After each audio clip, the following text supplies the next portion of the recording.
Ben Askren has had an interesting relationship with Jiu Jitsu over the years. He's kind of declared himself a brown belt or a black belt. Remember, he kind of blasted Damian Maia.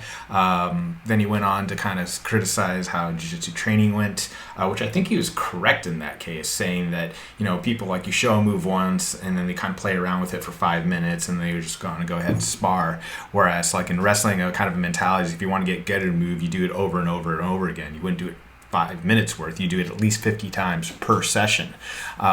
So I think he was spot on that one right there. But he made a comment recently, now that his career in MMA is wound down, injuries, and he's achieved a lot, that his major regret is that he didn't take jiu-jitsu more seriously. He would have continued his training at Rufus Sport, and he's trained jiu-jitsu kind of on and off. You see the picture up here in the corner where he got to roll with Marcelo Garcia, which was a really great video to watch over at MG Online.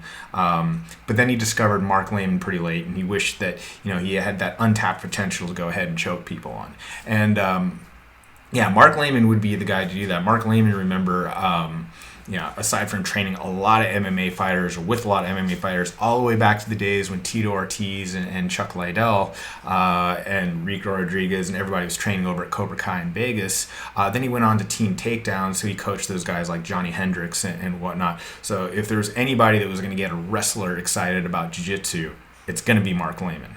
I'm actually a big fan of Ben Askren. I have been for a long time. I think upper echelons of MMA, you can't call him the GOAT or the number one of all time. Unfortunately, a lot of people are going to remember his career from how it ended, that knockout by George Masvidal in 8 seconds or something like that. But he really did have a spectacular career. I've been a fan of his for a long time. I actually watched him at the Olympic trials before he competed in 2008. And I didn't really know who he was at that time. He actually beat Mo Lala, King Mo, another really notable MMA fighter who had cut a lot of weight to get in there. Everybody was talking about, at that time, King Mo was going to win the trials, win the Olympics, and go on for this great MMA career. Well, Ben Askren spoiled that, or at least it spoiled the portion of going to the Olympics, because they met in the final, and Askren pretty much owned him on that match. And I was really kind of shocked. Look at this, who is this guy that came out like that? But there was the chance that it was going to be really serious even at that point. So I'm a huge fan of him. He has a great fight IQ, a grappling IQ. And if you happen to be watching this, the good news is if you have any regrets about your jiu-jitsu portion of the career, if you enjoy it, it's not too late, okay? There's still plenty of time to go ahead and learn a new art. Heck, and even being competitive in this. And the good thing about jiu-jitsu for everybody, not just Ben Askren right now, is at the highest levels of competition, jiu-jitsu, it definitely requires a huge amount of physicality, and it can be hard on your body. But at the kind of the more general practitioner levels, it's quite a bit easier on your body, or it can be a lot easier on the body. You can actually get this outlet where you can come in, you can train, you can be competitive about this, you can learn a lot.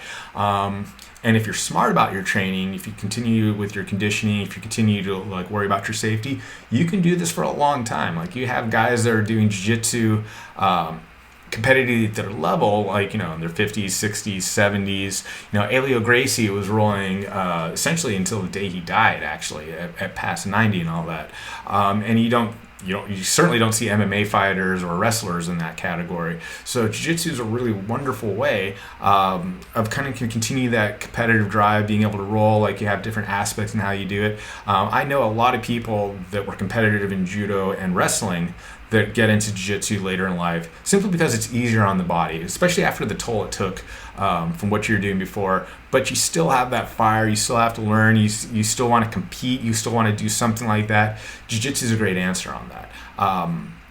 So when one door closes, another one opens. And who knows? Maybe Ben Askren will develop a love enough of this to want to go ahead and try a jiu-jitsu competition. Or, there's other wrestlers that have used what they've learned in jiu-jitsu to make them better wrestlers or be able to pass on other things. Mark Schultz is a really great example of that he always kind of cross-trained. He always told his guys, hey, pick up anything about grappling and it'll actually make you a better wrestler. One of Mark Schultz's top students when he was the coach over at Brigham Young, was Chael Sonnen, who's obviously took that knowledge and made a great career out of that. So yeah, I just wanted to go ahead and talk a little bit about that. But huge fan of Ben Askren. Love to see you more in the jiu-jitsu community.